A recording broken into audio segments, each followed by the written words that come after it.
नमस्कार, आपण पाहतो आहात युग बदल न्यूज मराठी। प्रभाग क्रमांक 14 सर्वसाधारण क चे अपक्ष उमेदवार रामकृष्ण डोंगरे यांना वाढता पाठिंबा।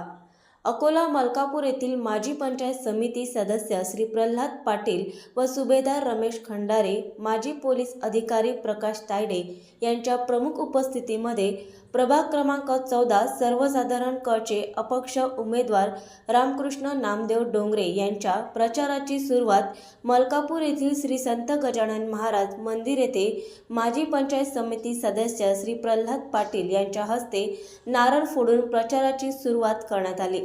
तसेच प्रभाग क्रमांक 14 चे अपक्ष उमेदवार रामकृष्ण डोंगरे यांनी सादर केलेल्या वचननाम्याचे प्रकाशन करून प्रभाग क्रमांक 14 मधील भेटी दरम्यान वाढता पाठिंबा मिळत असल्याचे दिसून येत असल्याचे चित्र पाहायला मिळत आहे।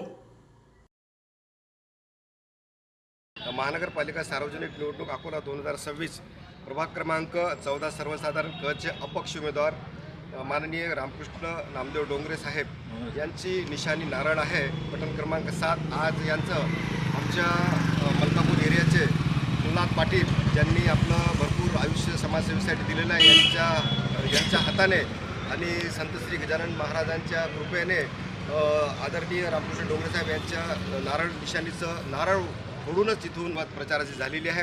तरी सर्व मलकापूर वासियातील प्रभाग क्रमांक 14 मधील सर्वसामान्य जनतेला मतदारांना आमची नम्र विनंती आहे की एक अपक्ष उमेदवाराला एकदा त्यांच्या नारळ निशाणीवर बटन दाबून त्यांना विजय करा आणि प्रचंड मताने विजय करा असं आमचं सर्वांचं मत आहे। आमच्या सर्व शुभेच्छा आहेत। निश्चितच रामकृष्ण डोंगरे साहेब चांगल्या प्रकारे इथं आपलं प्रदर्शन करून विजय होतील या शुभेच्छा देऊ इच्छितो आणि आपल्या सर्वांचा आशीर्वाद घेऊ इच्छितो।